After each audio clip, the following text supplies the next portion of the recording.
Okay बच्चे लोग, start किया जाए। सुनेंगे है ना। हम लोग कल पढ़ रहे थे इलेक्ट्रिक फील्ड के बारे में, और आप लोगों को कल मैंने electric field due to isolated point charge बताया।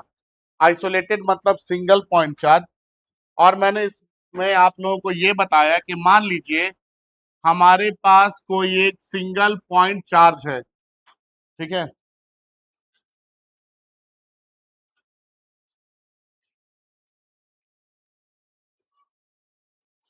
हमारे पास कोई एक सिंगल पॉइंट चार्ज है। इस चार्ज का वैल्यू है प्लस क्यू। कितना है वैल्यू? Plus Q. और इस चार्ज से किसी दूरी आर पे, कितनी दूरी पे? आर दूरी पे आपसे पूछा गया कि इलेक्ट्रिक फील्ड कितना होगा। तो इलेक्ट्रिक फील्ड का मतलब मैंने कल क्या बताया था कि किसी यूनिट पॉजिटिव चार्ज पे कितना फोर्स लगेगा, हाँ या ना। तो याद रखेंगे, जब भी आपको इलेक्ट्रिक फील्ड निकालने के लिए बोला जा रहा है ना, जब भी आपको इलेक्ट्रिक फील्ड निकालने के लिए बोला जा रहा है, मतलब कि यूनिट पॉजिटिव चार्ज पे फोर्स निकालने के लिए बोला जा रहा है। क्या बोला जा रहा है? यूनिट पॉजिटिव +1 चार्ज पे फोर्स निकालने के लिए हम लोगों को बोला जा रहा है, ठीक है। अब देखिए, ये पॉजिटिव, ये पॉजिटिव, पॉजिटिव पॉजिटिव में क्या होगा? रिपल्शन होगा। तो रिपेल करेगा तो इधर क्या लगेगा? फोर्स लगेगा। और इसी फोर्स को हम लोग क्या बोलते हैं? इलेक्ट्रिक फील्ड बोलते हैं। क्या बोलते हैं इस फोर्स को? Electric field. Unit positive charge पे जो फोर्स लग रहा है, ये फोर्स क्या नाम से जाना जाता है? Electric field. और कल मैंने आपको इलेक्ट्रिक फील्ड के लिए एक्सप्रेशन बताया है कि E is equal to 1/4πε0 Q divided by R square होता है। ये बताया ना, ठीक है। अब आगे, अगर हम आपसे ये पूछे कि बताइए ये इलेक्ट्रिक फील्ड क्या क्या चीज पे डिपेंड कर रहा है, तो क्या बोलेंगे आप? क्या क्या चीज पे डिपेंड कर रहा है? अमाउंट ऑफ सोर्स चार्ज के ऊपर डिपेंड कर रहा है, और distance of the point from source charge के ऊपर डिपेंड कर रहा है, और परमिटिविटी ऑफ मीडियम के ऊपर डिपेंड कर रहा है। क्या क्या चीज पे? अमाउंट ऑफ सोर्स चार्ज पे, दूसरा distance of the point from source charge, और तीसरा परमिटिविटी ऑफ मीडियम के ऊपर, ठीक है। तो हम लोग यहाँ पे लिखेंगे इसको, electric field due to isolated point charge depends on electric field due to isolated point charge depends on electric field due to isolated point charge depends on. सबसे पहला ये क्या चीज पे डिपेंड कर रहा है बाबू? अमाउंट ऑफ सोर्स चार्ज के ऊपर। क्या चीज पे? अमाउंट ऑफ सोर्स चार्ज के ऊपर ये डिपेंड कर रहा है, ठीक है। अब देखते हैं अमाउंट ऑफ सोर्स चार्ज पे ये किस तरह से डिपेंड कर रहा है, ठीक है। सुनेंगे इधर। देखिए, अगर हम बोले कि डिस्टेंस क्या है? कांस्टेंट है। डिस्टेंस क्या है? मतलब आर का वैल्यू कांस्टेंट है, और परमिटिविटी भी चेंज नहीं हो रहा है। क्या हो रहा है? परमिटिविटी चेंज नहीं हो रहा। डिस्टेंस भी कांस्टेंट है, परमिटिविटी भी चेंज नहीं हो रहा। तो ई और क्यू में क्या रिलेशन होगा? E is directly proportional to Q. क्या होगा? Electric field is directly proportional to Q. ऐसा कब होगा? When R is constant. जब आर क्या होगा? कांस्टेंट होगा, and medium remain same. Medium change नहीं हो रहा है, मतलब परमिटिविटी क्या है? सेम है। तो मीडियम रिमेन्स सेम। अब सुनेंगे बात, यहां पे जब ये आर कांस्टेंट, मीडियम सेम, तो E is directly proportional to क्या हो गया? क्यू हो गया। जब डायरेक्टली प्रोपोर्शनल मिल रहा है, तो यहाँ पे हम लिख सकते हैं ना कि रेशियो भी क्या होगा? बराबर होगा। तो E1/E2 इक्वल टू क्या लिख सकते हैं? Q1/Q2। याद रखेंगे, जब भी प्रोपोर्शनल होगा तो रेशियो हमेशा क्या होगा? बराबर होगा, ठीक है।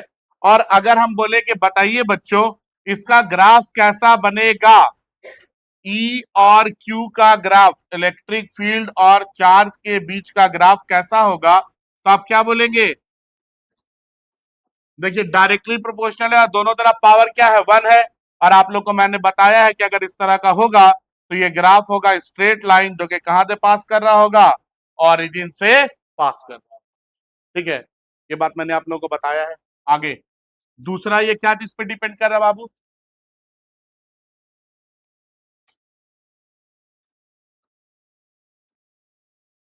दूसरा, distance of the point from source charge, distance of the point from source charge, source charge से पॉइंट की दूरी।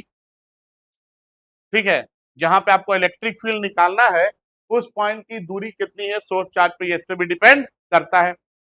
अब देखते हैं कैसे। देखिए, अगर मीडियम को चेंज नहीं करेंगे तो ये एप्सिलॉन नॉट कांस्टेंट हो जा रहा है, और चार्ज को भी कांस्टेंट रहने देते हैं, तो ये इतना टर्म पूरा का पूरा कांस्टेंट हो जाएगा ना, हाँ या ना? तो ई किसके ऊपर डिपेंड करेगा? आर के ऊपर। कैसे? कैसे? E is inversely proportional to R square, हाँ या ना? ठीक है, तो हम बोलेंगे E is inversely proportional to R square. ऐसा कब होगा? When Q is constant and medium remains, medium remains same. ठीक है, तो आपको क्या मिलेगा? जब भी प्रोपोर्शनल होगा तो हम लिख सकते हैं E1 by E2 is equal to R2 square by R1 square. तो दिक्कत नहीं। अब बताइए, अगर हम बोले कि इसका ग्राफ कैसा बनेगा बच्चों, तो मैंने इसका भी ग्राफ बताया आप लोगों को, बताया है ना? हम बोले थे कि फिजिक्स में 3 ग्राफ याद रखिए, 90% फिजिक्स आपका पार हो जाएगा। तो ई और आर के बीच का ग्राफ इनवर्सली प्रोपोर्शनल है, क्या बनता है? Rectangular hyperbola. तो इस तरीके का ग्राफ बन जाएगा। ठीक है, समझ में आया बात? तीसरा, बताइए इलेक्ट्रिक फील्ड क्या इस पर डिपेंड करेगा? तीसरा, परमिटिविटी के ऊपर, हाँ या ना? तीसरा, ये डिपेंड कर रहा है परमिटिविटी ऑफ मीडियम के ऊपर, परमिटिविटी ऑफ मीडियम के ऊपर। तो इलेक्ट्रिक फील्ड जो है ये इनवर्सली प्रोपोर्शनल है परमिटिविटी का, है ना यार? नहीं पता? ई और एप्सिलॉन में क्या रिलेशन है? इनवर्सली प्रोपोर्शनल ना। कब? जब क्यू और आर को क्या करेंगे? कांस्टेंट कर देंगे। ठीक है,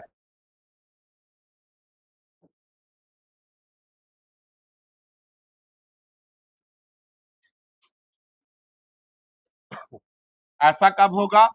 when Q and R is constant. जब क्यू और आर कांस्टेंट होगा तो हम बोलेंगे E is inversely proportional to permittivity, electric field is inversely proportional to permittivity.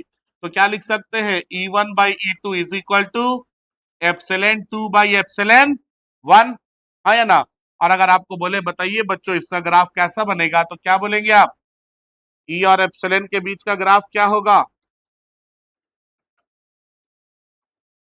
अरे इनवर्सली प्रोपोर्शनल है, इसका भी यही होगा बाबू। आपको बताया है ना, इनवर्सली प्रोपोर्शनल में पावर 2 हो, 1 हो, 3 हो, सबका ग्राफ क्या होता है? सेम रहता है।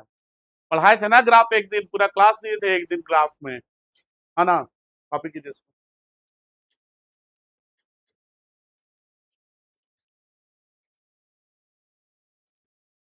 क्या कर दे?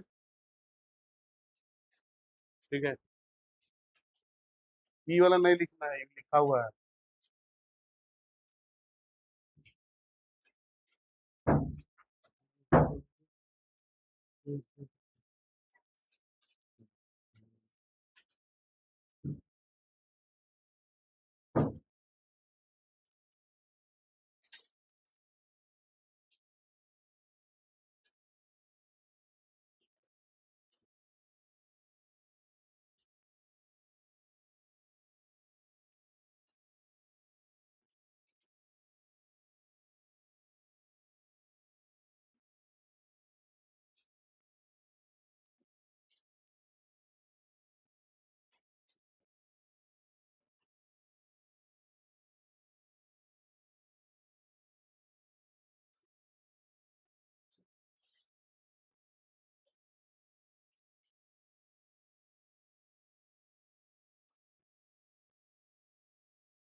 हो गया।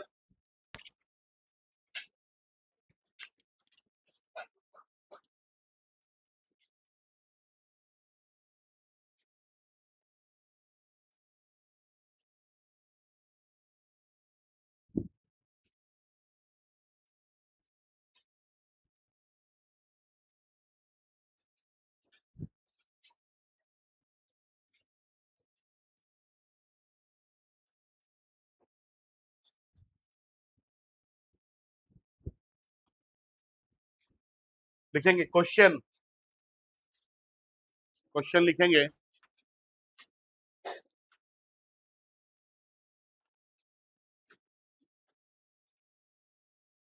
देखिए, how much electric field, how much electric field will be produced, will be produced, how much electric field will be produced by a source charge, by a source charge, by a source charge of of of +3 microcoulomb, by a source charge of +3 microcoulomb, by a source charge of +3 microcoulomb at a distance of, at a distance of 30 centimeter, at a distance of 30 centimeter, a distance of 30 centimeter from it, from it, from it, when placed in air, from it, when placed in air, when placed in air। बनाइए।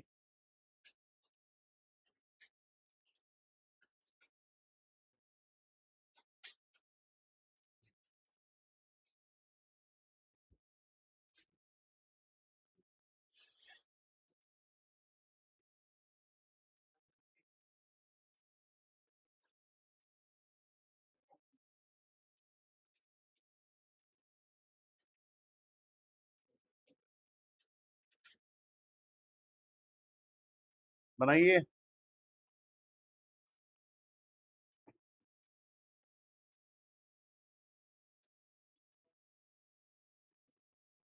बोलता है question कि मेरे पास एक charge है 3 micro का। 3 micro का मतलब है 3 × 10⁻⁻⁶ कितने का चार्ज है। बोलता है कि इस चार्ज से कितनी दूरी, 30 सेंटीमीटर की दूरी पे आपको बताना है इलेक्ट्रिक फील्ड। क्या बताना है, 30 सेंटीमीटर है तो इसको मीटर में कन्वर्ट करना होगा। सेंटीमीटर को मीटर में कन्वर्ट करने के लिए 10⁻⁻² से क्या करेंगे, मल्टीप्लाई कर देंगे। अब हमको बताना है कि इलेक्ट्रिक फील्ड कितना होगा। इलेक्ट्रिक फील्ड का फॉर्मूला पढ़े हैं, E is equal to 1/4πε0 Q divided by R², यही होगा।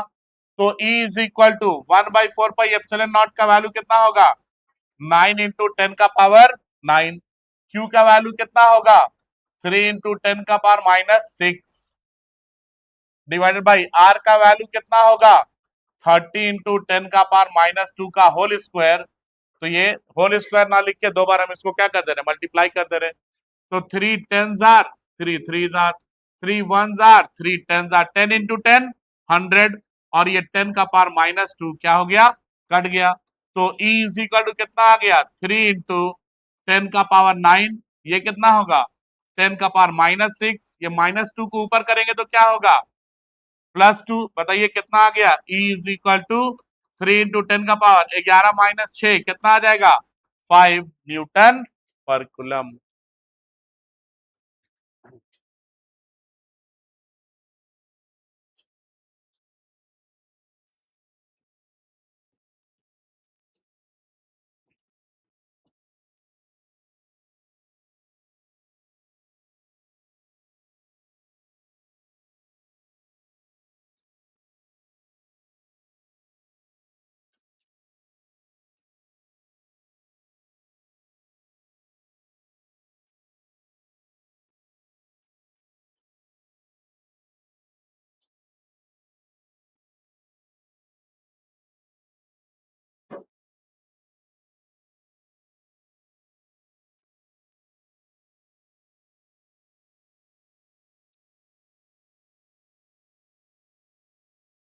ठीक है, आगे बढ़े।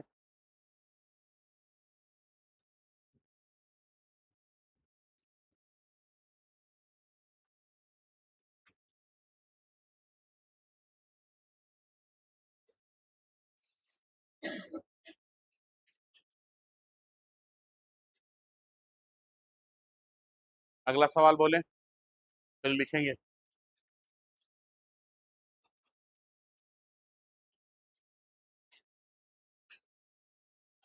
लिखेंगे, ratio of electric field, ratio of electric field, ratio of electric field at two different points, at two different points due to same charge, due to same charge, due to same charge is 16 is to 9, is 16 is to 9, 16 by 9. Full stop. Find the ratio of their distance, find the ratio of their distance, find the ratio of their distance.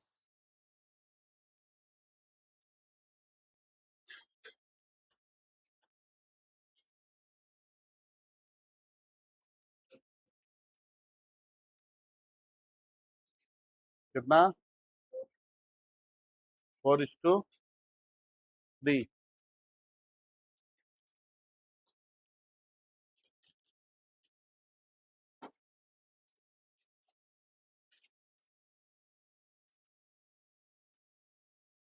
बनाइए बच्चे लोग, जल्दी बनाइए, सारा कुछ बताए हुए हैं, कुछ है ही नहीं सब क्वेश्चन में। कितना?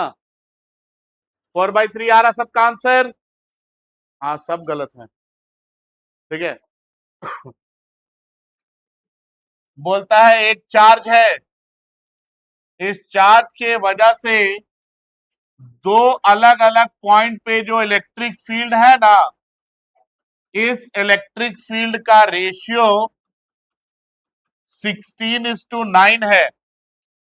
आपको डिस्टेंस का रेशियो बताना है, ठीक है। तो E1 की दूरी मान लीजिए कि R1 है और E2 की दूरी मान लीजिए कि R2 है। तो अगर आपको E1/E2 दिया है ना क्वेश्चन में बाबू, तो आपको आंसर में R1/R2 बताना है, R2/R1 नहीं बता देना, आंसर रॉन्ग हो जाएगा। समझ में आ रहा है ना? अब ये क्या हो जाएगा, आपको पता है कि E1/E2 इज इक्वल टू क्या होता है, R2² बाई R1²। E1/E2 का वैल्यू कितना दिया गया है, 16/9 इज इक्वल टू R2/R1 का होल स्क्वायर। ये स्क्वायर को इधर ले आएंगे, क्या मिलेगा आपको, R2/R1 is equal to square root of 16/9। बताइए क्या आ जाएगा, R2/R1 इज इक्वल टू 4/3। होगा क्या ना, ये क्वेश्चन देगा ऑब्जेक्टिव में, आप बनाएंगे, सबसे पहला ऑप्शन 4/3 होगा और आप इसको टिक करेंगे और ये गलत। समझ गए क्यों? क्योंकि आपको जब E1/E2 दिया है तो ये इसका जब इलेक्ट्रिक फील्ड ज्यादा है तो पक्का है ना कि इसका डिस्टेंस कम होगा। तो आपको क्या निकालना है, R1/R2 निकालना है और R1/R2 का वैल्यू कितना आ जाएगा, 3/। ठीक है,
नेक्स्ट, अगला सवाल।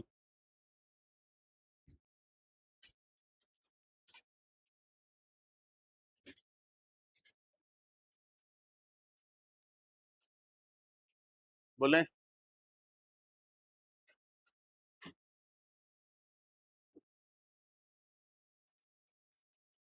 हो गया, कॉपी कर लिए लोग, बढ़ जाए आगे, लिखिए।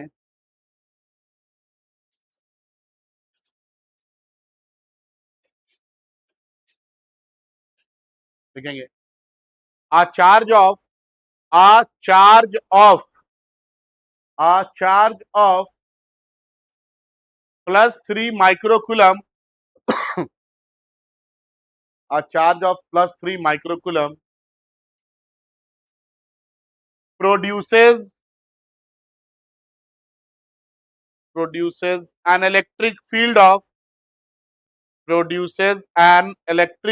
of 7 into 10 का पावर 7 न्यूटन पर कूलम।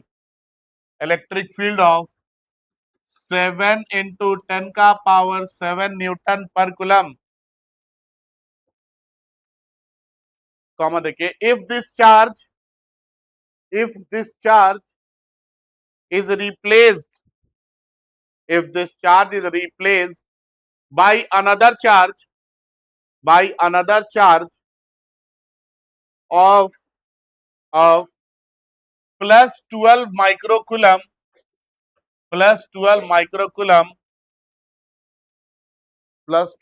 microcoulomb then find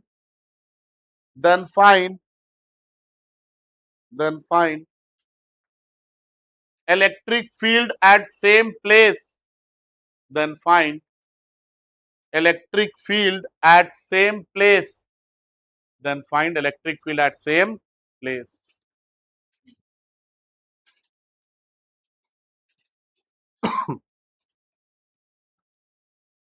बताइए।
बोलिए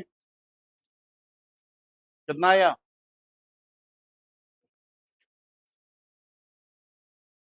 बोलता है एक चार्ज है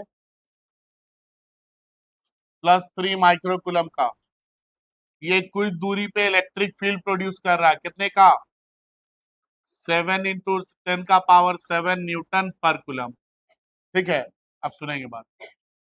तो ये चार्ज का वैल्यू आपको दे दिया है, बोला कि इस चार्ज की जगह एक दूसरा चार्ज लेके आए हैं 12 माइक्रोकूलम का, बोला बताइए यहीं पे इलेक्ट्रिक फील्ड कितना होगा।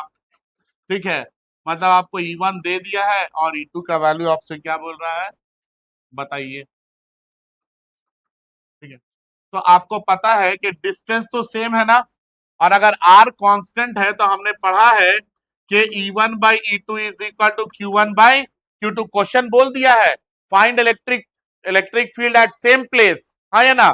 तो जब यहां से इसको रिप्लेस किए हैं और सेम प्लेस बोल रहे हैं, मतलब दूरी क्या होगा, सेम रहेगा, मतलब R का वैल्यू क्या होगा, कांस्टेंट होगा। तो R कांस्टेंट है, मतलब E1/E2 equal to Q1/Q2।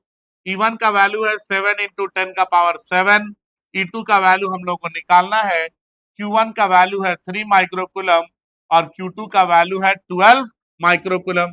Micro micro cut गया, 3 1 था, 3 4 था, 4 को इधर, E2 को इधर, तो E2 इक्वल टू क्या आ जाएगा, 4 into 7 into 10 का पावर 7, 4 into 7 कितना होगा, 28 into 10 का पावर 7 न्यूटन पर कूलम। ठीक है, ये E2 का वैल्यू आ जाएगा। आया ये आंसर?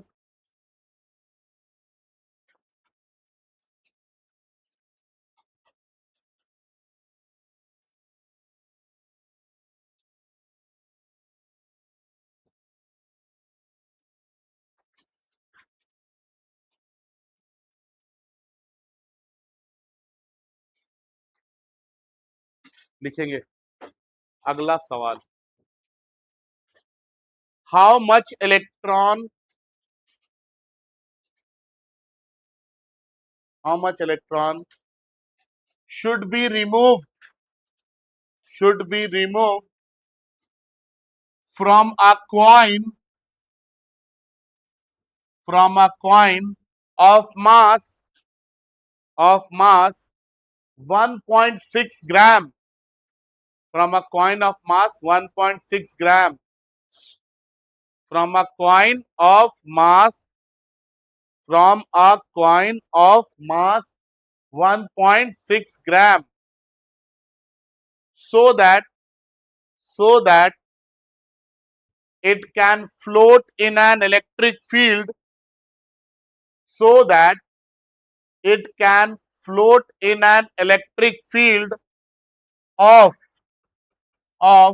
1 into 10 का पावर 9 न्यूटन पर कूलम, 1 into 10 का पावर 9 न्यूटन पर coulomb, which is directed vertically upward, which is directed vertically upward, which is directed vertically upward. बताइए।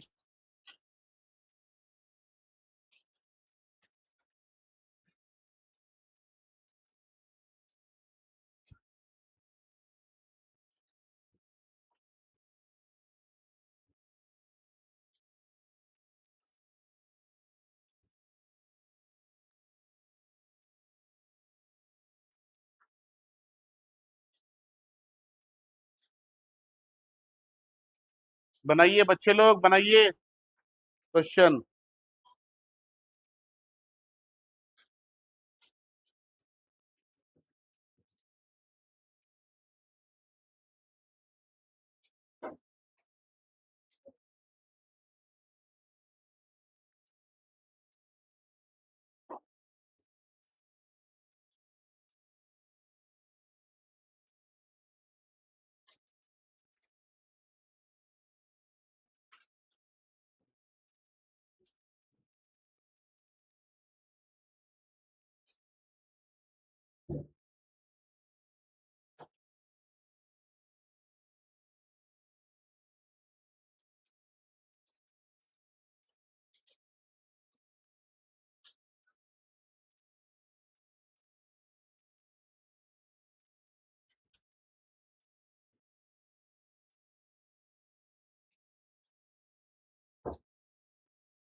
आपको मैंने बताया है electric field is a vector quantity, बताया ना? ठीक है। बोलता है कि इलेक्ट्रिक फील्ड का डायरेक्शन वर्टिकली अपवर्ड है, यही बोला है, हाँ या ना? मतलब यूनिट पॉजिटिव चार्ज पे जो फोर्स लग रहा है वो किधर लग रहा? ऊपर की तरफ। इस इलेक्ट्रिक फील्ड का वैल्यू आपको दे दिया है कितना? 1 into 10 का पावर 9 न्यूटन पर कूलम। ठीक है।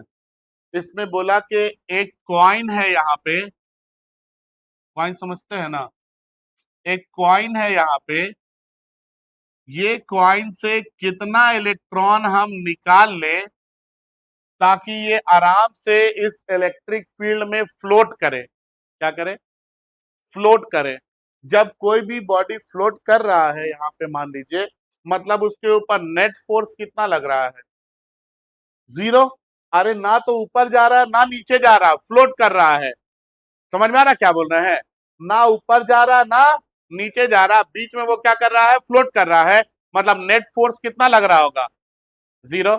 अब जरा बता दीजिए कि इस कॉइन पे फोर्स कौन कौन लग रहा होगा? इस कॉइन के ऊपर कौन कौन सा फोर्स लग रहा होगा? क्या इस कॉइन का मास दिया गया है आपको? कितना दिया गया है? 1.6 ग्राम। 1.6 ग्राम बोले तो कितना केजी? 1.6 इंटू 10⁻³ केजी, यही है ना? और मास के वजह से एक फोर्स लगता है जिसको हम क्या बोलते हैं? वेट। क्या बोलते हैं? मास के वजह से एक फोर्स लगता है जिसको हम लोग क्या बोलते हैं? और वेट किधर काम करता है? Vertically downward. तो एक फोर्स तो वेट काम कर रहा है जो डाउनवर्ड काम करेगा ही करेगा। तो पक्का है कि इसके ऊपर एक और फोर्स ऊपर की तरफ काम करना चाहिए। नहीं समझ में आ रहा? इस ये कॉइन अगर फ्लोट कर रहा मतलब नेट फोर्स कितना है? 0 है। समझ में आता है ये सब बात? ये सब कॉन्सेप्ट क्लियर होता है आप लोगों को कि अगर फ्लोट कर रहा है तो नेट फोर्स कितना है? 0 है। नेट फोर्स अगर 0 है मतलब जितना फोर्स नीचे लग रहा है उतना ही फोर्स ऊपर भी लग रहा है। तो ये मास दिया है तो नीचे का तो फोर्स पता चल गया कि नीचे क्या काम कर रहा होगा? वेट काम कर रहा होगा। कर रहा होगा ना यार? अब बोलता है कि इस कॉइन में से कितना हम इलेक्ट्रॉन निकाल ले, ठीक है, कि ये यहाँ पे फ्लोट करने लगे। तो इलेक्ट्रॉन निकालेंगे तो पक्का है कि इसके पास चार्ज आएगा, हाँ या ना? और चार्ज आएगा तो चार्ज के वजह से एक फोर्स काम करेगा। करेगा कि नहीं करेगा? हाँ या ना? ठीक है, चार्ज के वजह से एक फोर्स काम करेगा। चार्ज के वजह से जो फोर्स काम करेगा इसको पक्का है किधर काम करना होगा? इलेक्ट्रिक फील्ड के ऑपोजिट, सॉरी, वेट के ऑपोजिट डायरेक्शन में। क्योंकि नेट फोर्स कितना करना है? 0 भी तो करना है। नेट फोर्स कितना करना है? 0 करना है। तो वेट तो नीचे कर ही रहा काम, ऊपर में ये जो चार्ज आएगा इसके पास, इसके वजह से फोर्स कितना होना चाहिए? फोर्स का जो भी वैल्यू होना चाहिए वो वेट के बराबर होना चाहिए और डायरेक्शन में ऑपोजिट, तभी तो नेट फोर्स 0 होगा। अब आप यहां पे पढ़ेंगे तो कि F इज इक्वल टू कितना आ गया? W के बराबर। इलेक्ट्रिक फील्ड में मान लीजिए n चार्ज, n इलेक्ट्रॉन निकाले और n इलेक्ट्रॉन निकालने के बाद कितना चार्ज आया? Q चार्ज आया। हम इस कॉइन से कितना इलेक्ट्रॉन निकाले हैं? n। आपको यही पूछा जा रहा है, बताइए कितना इलेक्ट्रॉन आप कॉइन से बाहर निकालेंगे ताकि ये क्या करे? फ्लोट करे। ठीक है, तो इस कॉइन से n इलेक्ट्रॉन निकाले। जब n इलेक्ट्रॉन निकालेंगे तो उसके बाद चार्ज आएगा ना, हाँ या ना? Q charge E electric field में रखा है तो फोर्स कितना लगेगा? Q charge E electric field में रखा हुआ है तो फोर्स कितना लगेगा? अगर Q charge E electric field में रखा हुआ है तो कितना फोर्स लगेगा? आप लोग कुछ भी नहीं पढ़ते हैं। Q इंटू E, कल ही ना पढ़ा है यार? नहीं पढ़े हैं कल? E is equal to F by Q naught, पढ़े हैं ना? Q नॉट के जगह Q लिख दे रहे हैं। ये Q इधर आ जाए, ये Q अगर इधर आ जाएगा तो F इज इक्वल टू क्या होगा? Q into E। कल हम बोले थे ये फॉर्मूला याद रखिएगा, छोटा सा है लेकिन बहुत काम आता है, बहुत जगह यूज करना होगा। Q चार्ज को E इलेक्ट्रिक फील्ड में रखे, कितना फोर्स लगा? F, और F का वैल्यू आपने क्या लिखा था? Q into E। तो ये कितना आ गया? F is equal to Q into E। बताइए वेट क्या होता है? mg, है ना? आपको आपको निकालना क्या है? Number of electron. एंड आपने पढ़ा है कि Q इक्वल टू क्या होता है? N into E, quantization of charge याद है? पढ़ा है क्वांटाइजेशन ऑफ चार्ज। तो Q इक्वल टू क्या होता है? N into E। इस Q के जगह पुट करेंगे N into E into capital E is equal to mg। आपको N निकालना है, इनको इधर ही रखिए, ये आ जाएगा mg divided by E into capital E। बताइए वैल्यू m का वैल्यू कितना है?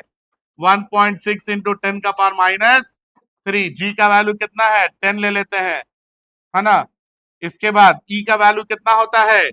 1.6 इंटू 10⁻, ये पढ़े हैं ना? और इलेक्ट्रिक फील्ड कितना दिया है? 1 इंटू 10⁹। ये 1.6 कट जाएगा, ये 10⁻19 प्लस 9 कितना आ जाएगा? हाँ, तो n इज इक्वल टू 10 का power -3 into 10 divided by -19 plus 9, याद आएगा 10 का पावर -10। इसको ऊपर कर दीजिए तो याद आएगा 10 का पावर +10 और ये एक और +11 और ये -3, तो कितना आ जाएगा 10 का पावर 8। इतना इलेक्ट्रॉन अगर हम निकालेंगे तो ये जो कॉइन है ये फ्रीली यहाँ पे क्या करेगा, फ्लोट करेगा। समझ में आया बात? ठीक है, कॉपी कीजिए।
हो गया, आगे बढ़े, लिखिए अगला सवाल, लिखेंगे। A liquid drop, a liquid drop has has six excess electron, has six excess electron, is kept stationary, is kept stationary, is kept stationary in an electric field, is kept stationary in an electric field of of 25.5 kilovolt per meter, is kept in an electric field, kept stationary in an electric field of 25.5 kilovolt per meter. Full stop. If density of the liquid, if density of the liquid is 1.26 into 10 का power 3 kg per meter cube, 1.26 into 10 का power 3 kg per meter cube, then find radius of the drop, then find radius of the drop, then find radius of the drop। बनाइए।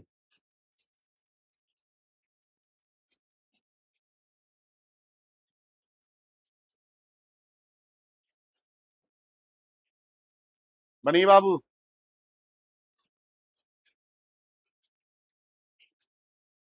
अरे आसान question है, थोड़ा दिमाग लगिए ना, बनेगा।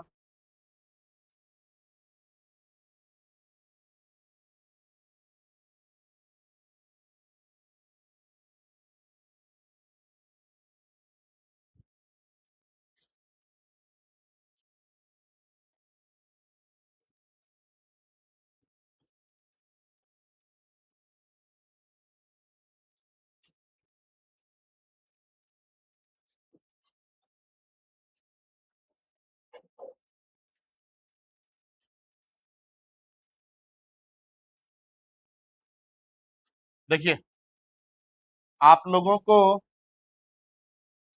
इलेक्ट्रिक फील्ड का वैल्यू दिया है 25.5 किलो वोल्ट पर मीटर। मतलब है 25.5 इंटू 10 का पावर 3 वोल्ट पर मीटर। ठीक है। बोलता है इधर इधर, बोलता है कि इस इलेक्ट्रिक फील्ड में एक ड्रॉप को रोक के रख दिए हैं, स्टेशनरी है, हाँ या ना? और इस ड्रॉप के पास 6 एक्सेस इलेक्ट्रॉन है। कितने एक्सेस इलेक्ट्रॉन है? तो नंबर ऑफ इलेक्ट्रॉन कितना हो गया? 6 हो गया। ठीक है।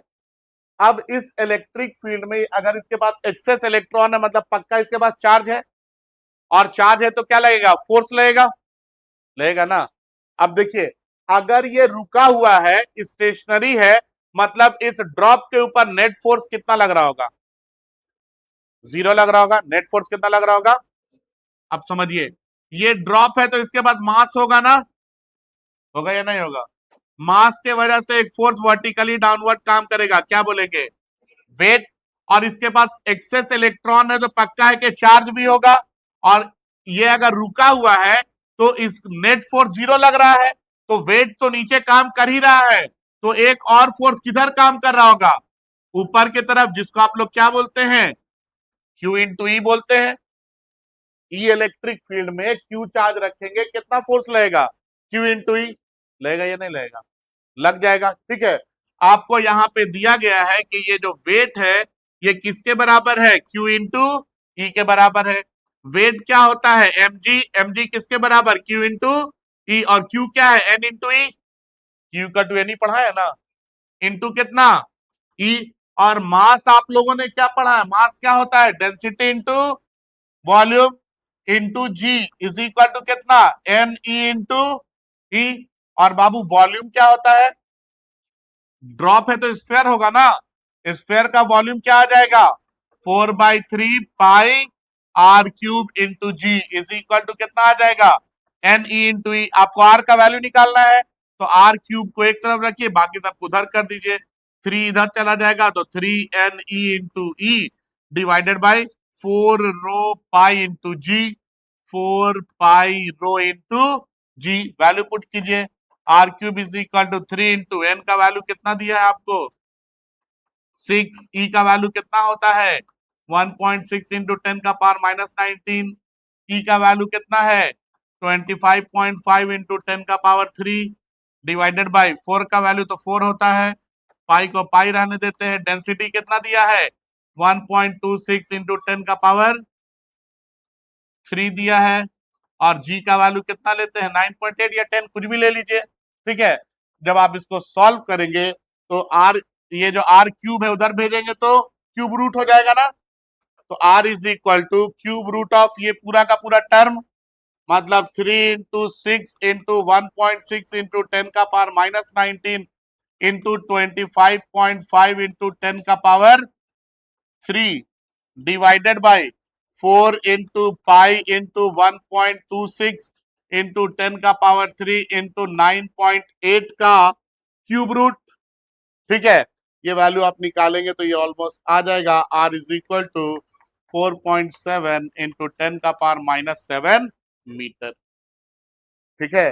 इसको सॉल्व करना पड़ेगा आपको, सॉल्व करेंगे तो आंसर ऑलमोस्ट यही मिलेगा। ठीक है। तो यहाँ पे आप इस स्फेरिकल ड्रॉप का क्या निकाल सक रहे हैं? रेडियस निकाल सक रहे हैं। कॉपी कीजिए।